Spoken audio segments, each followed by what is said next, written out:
اعوذ باللہ من الشیطان الرجیم بسم اللہ الرحمن الرحیم وَإِمَّا يَنزَغَنَّكَ مِنَ الشَّيْطَانِ نَزْغٌ فَاسْتَعِذْ بِاللَّهِ إِنَّهُ سَمِيعٌ عَلِيمٌ۔ وَإِمَّا يَنزَغَنَّكَ، اور اگر ابھارے تجھ کو شیطان کی چھیڑ تو پناہ مانگ اللہ سے، وہی ہے سننے والا جاننے والا۔ اس آیت میں فرمایا اگر آپ کو شیطان کی طرف سے کوئی وسوسہ آنے لگے تو اللہ سے پناہ مانگ لیں، وہ سننے والا جاننے والا ہے۔ در حقیقت یہ آیت بھی پہلی آیت کے مضمون کی تکمیل ہے، کیونکہ اس میں جو ہدایت دی گئی ہے کہ ظلم کرنے والوں اور جہالت سے پیش آنے والوں کی خطا سے درگزر کریں، ان کی برائی کا جواب برائی سے نہ دیں، یہ بات انسانی طبیعت کے لیے سب سے زیادہ بھاری اور شاق ہے۔ خصوصاً ایسے مواقع میں شیطان اچھے بھلے انسان کو بھی غصہ دلا کر لڑنے جھگڑنے پر آمادہ کر ہی دیتا ہے۔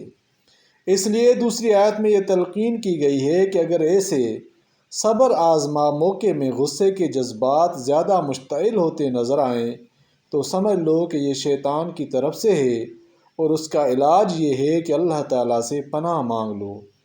حدیث میں ہے کہ دو شخص حضرت صلی اللہ علیہ وسلم کے سامنے لڑ جھگڑ رہے تھے، اور ایک شخص غصے میں بے قابو ہو رہا تھا۔ آپ نے اس کو دیکھ کر فرمایا کہ میں ایک ایسا کلمہ جانتا ہوں کہ اگر یہ شخص وہ کلمہ کہہ لے یہ اشتعال جاتا رہے۔ فرمایا وہ کلمہ یہ ہے اعوذ باللہ من الشیطان الرجیم۔ اس شخص نے حضرت صلی اللہ علیہ وسلم سے سن کر فوراً یہ کلمہ پڑھ لیا تو فوراً ہی سارا غصہ اور اشتعال ختم ہو گیا۔ فائدہ عجیبیہ، امام تفسیر ابن کثیر نے اس جگہ ایک عجیب بات یہ لکھی ہے کہ پورے قرآن میں 3 آیتیں اخلاق فاضلہ کی تعلیم و تلقین کے لیے جامع آئی ہیں، اور تینوں کے آخر میں شیطان سے پناہ مانگنے کا ذکر ہے۔ ایک تو یہی سورہ اعراف کی آیت ہے، دوسری سورہ مومنون کی آیت ہے ادفع باللتی ہی احسن السیئۃ نحن اعلم بما یصفون وقل رب اعوذ بک من ہمزات الشیاطین واعوذ بک رب ان یحضرون۔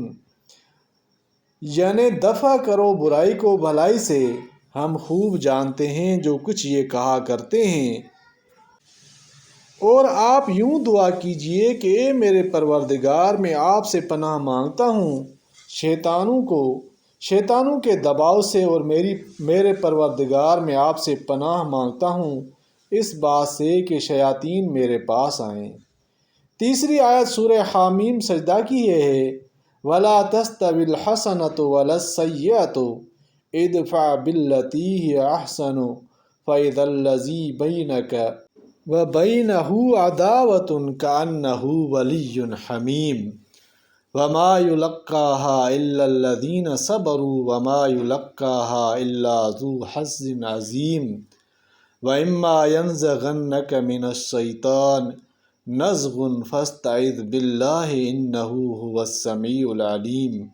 یعنی نیکی اور بدی برابر نہیں ہوتی، آپ نیک برتاؤ سے ٹال دیا کریں، پھر یکایک آپ میں اور جس شخص میں عداوت تھی وہ ایسا ہو جائے گا جیسا کوئی دلی دوست ہوتا ہے، اور یہ بات انہی لوگوں کو نصیب ہوتی ہے جو بڑے مستقل مزاج ہیں، اور یہ بات اسی کو نصیب ہوتی ہے جو بڑا صاحب نصیب ہے۔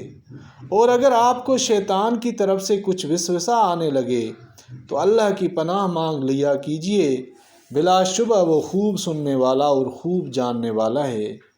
ان تینوں آیتوں میں غصہ دلانے والوں سے عفو درگزر اور برائی کے بدلے میں بھلائی کرنے کی ہدایت کے ساتھ ساتھ شیطان سے پناہ مانگنے کی ہدایت فرمائی گئی ہے۔ اس سے معلوم ہوتا ہے کہ شیطان کو انسانی جھگڑوں سے خاص دلچسپی ہے۔ جہاں جھگڑے کا کوئی موقع پیش آتا ہے شیاطین اس کو اپنی شکار گاہ بنا لیتے ہیں، اور بڑے سے بڑے بردبار باوقار آدمی کو غصہ دلا کر حدود سے نکال دینے کی کوشش کرتے ہیں۔ اس کا علاج یہ ہے کہ جب غصہ قابو میں نہ آتا دیکھیں تو سمجھ جائیں کہ شیطان مجھ پر غالب آ رہا ہے اور اللہ تعالیٰ کی طرف رجوع ہو کر اس سے پناہ مانگیں، تب مکارم اخلاق کی تکمیل ہو سکے گی۔ اسی لیے بعد کی تیسری اور چوتھی آیت میں بھی شیطان سے پناہ مانگنے کی ہدایت دی گئی ہے۔ اللہ تعالیٰ قرآن پاک پر عمل کرنے کی توفیق عطا فرمائے اور ان آیتوں کو پڑھنے کی بھی توفیق عطا فرمائے۔ آمین یا رب العالمین۔